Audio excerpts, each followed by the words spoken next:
Morning, Bob here, Odin's Lock. Seen some discussion recently. Deviant Olam was one of them that did a little video on Kwikset Titan and the different variations of the Kwikset keys. He covered all of them really. Excellent video. I really enjoyed it. Got a lot out of myself.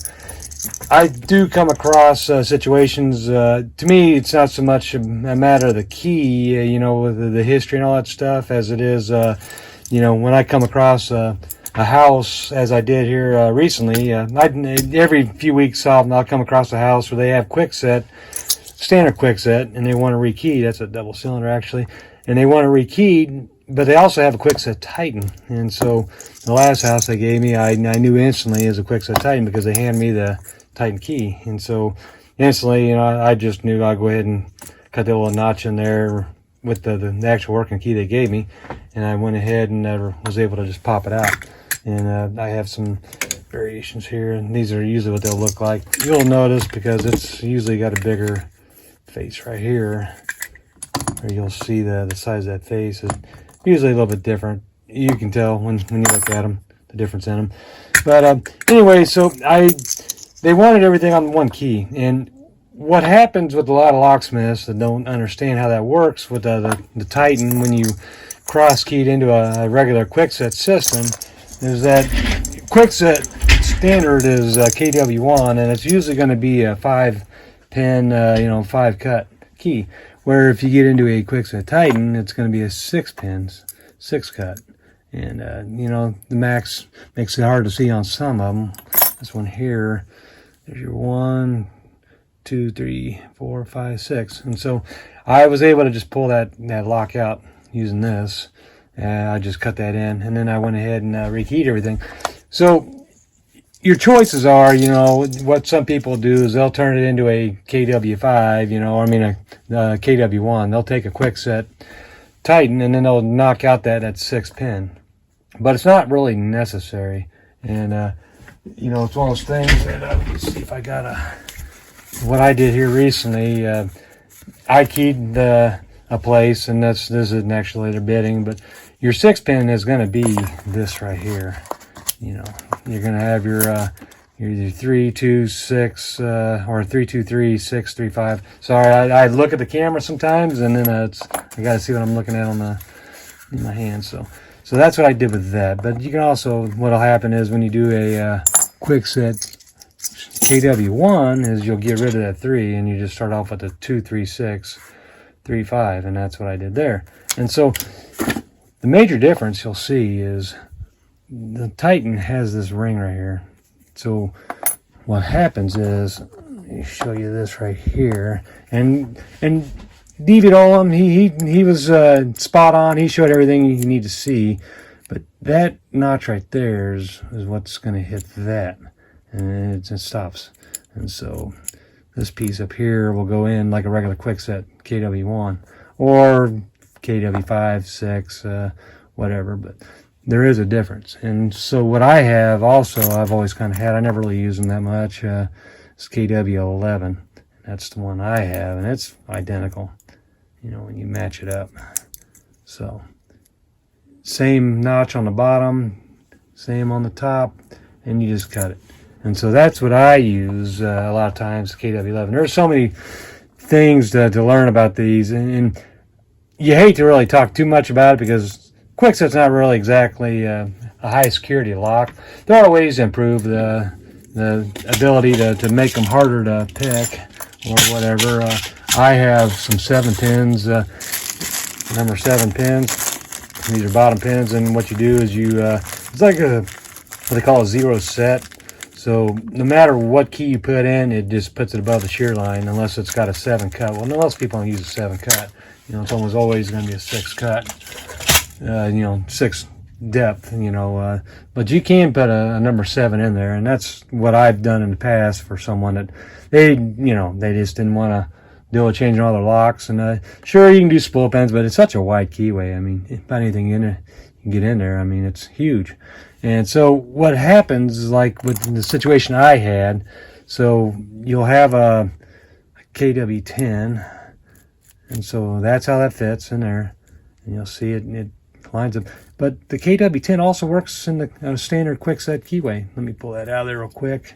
And here's a standard KW5. I just rolled these so I wouldn't dump the pins, and it works perfect. So you don't need to get rid of the 6th pin in the KW10 and the Titan. You just key up everything and you just leave out that number 1 position. You just leave it out on the standard F5 pin. So it's not really necessary to drop it. You know, you're just making the customer's other lock, you know, that much less secure. I mean, not that, you know, it's going to be that secure anyways because it's Kwikset, but, you know, the thing with Kwikset, a lot of customers really like is that they're very decorative. Sure, most homes will have your standard, you know, the Tylo, you know, the bright brass, satin nickel, whatever, but they do have some real decorative stuff, and that's what they carry to big box stores a lot of times. And it seems like a lot of stuff's going to Smart Key, but that KW10, you know, and here's a KW1, and I already cut to that. Same thing, you know. So if someone wanted to restrict access to one particular door, say, you know, they had a Kwikset Titan on there, they can do that. You don't have to master key anything. You just give them the key that only fits the KW1s, and then, you know, the KW10 is just that one depth longer. Not saying that's secure, but for a house, you know, with the family, and maybe the guy doesn't want everyone getting into his wine cellar, who knows? I mean, honestly, these locks, most residential, a bump key will get about all these open. You know, you can bump a Kwikset easily. You can bump the Schlag. But I don't find burglars that actually mess with that stuff. Me personally, I mean, when I see locks fail, it's usually at the homeowner's level. It's plastic pieces, it's junk, it's crud. Maybe they don't have a storm door, and you know, the seasonal moisture gets in there and messes it up. Sometimes I see them upside down with the bitting upside down, and you know, of course, that's a thing in the UK. In America, we usually keep it with the bitting up. And what I find is if it's down, you know, stuff gets in the springs and the top pin, and it doesn't allow it to push back up. So you know, even if you put the key, it will never meet the shear line because there's not enough spring pressure to push it up because of the stuff that's holding it back. But that's kind of all I really want to go over. I just and I'll do some screenshots.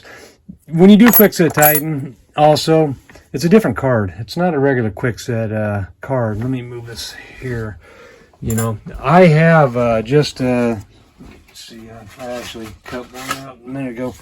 The standard Kwikset cards, like mine is a 31. I think the Titan card is a C31X, and it has different stuff on it. And you will have the situation where when you got to get real close to that shoulder, you know, you notice it's kind of hard to get in there. Your wheel may eat into this, so if you can make one and then duplicate it, you're even better. Code Machine, sure, they got cutters just for Kwikset and stuff, so, you know, the card will usually tell you to widen it up. And I'll do some screenshots because Freeman has its own stuff with the Kwikset Titan. You know, Freeman actually tells you to use a different cutter, but most everyone that uses a Freeman knows to widen it. Like, that's my first experience with my Freeman. When I first bought it, one of the first keys I had to cut was a Kwikset, and it didn't work, and I was freaked. It's like, well, I just spent, you know, a couple $1,000s on this new machine, and it didn't work, and I couldn't believe it. And I checked the depths, and everything was perfect, and it didn't dawn on me until I looked in there that the widths are a lot wider. It's like 80 thousandths width. And so that's what you'll see in the book, that, you know, the Kwikset card for the HPC tells you widen the cuts only when using original pins. And that's what I had, was on the lock with using original pins. And I use, if I do Kwikset, I usually do use the original pins. Maybe not as secure, but it's factory, you know. You're better off using regular standard universal pins, you know, with the points on them.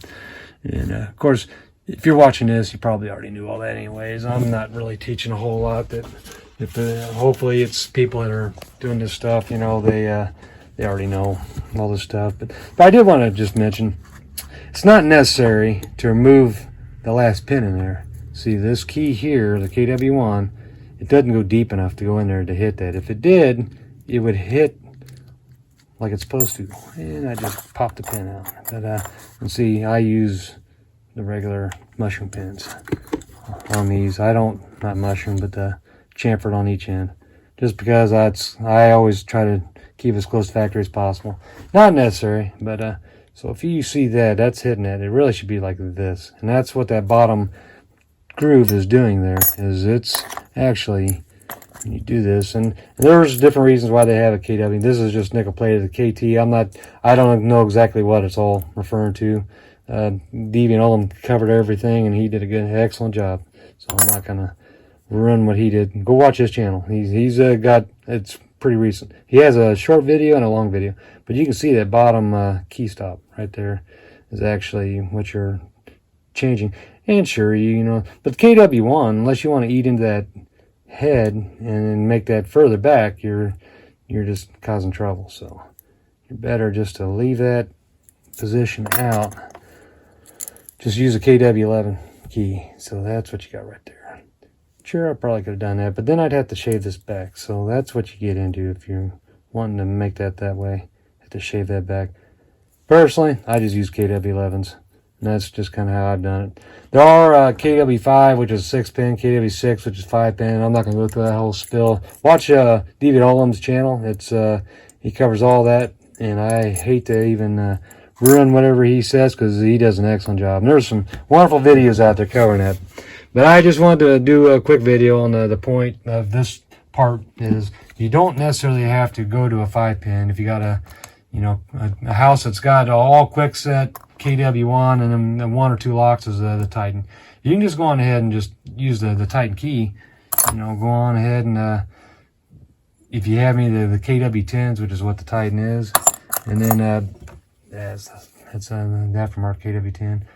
You can use KW11, and there's other ways to get around it, but it's not necessary to make it a 5-pin when you have 6. That key only works that way. And one more thing I want to show before I get off here. Here's the part that you're seeing different. That part there. And so that is what's different. See that how it's goes all the way across here. That's what the KW10, KW11's hitting. KW1, 5, and 6, I think, doesn't have this.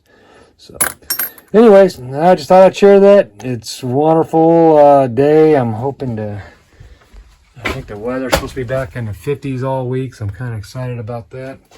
And I just want to thank everyone for watching. I hope you all have a wonderful day, wonderful week, and everything's going good for you. Thanks for watching. Bye-bye.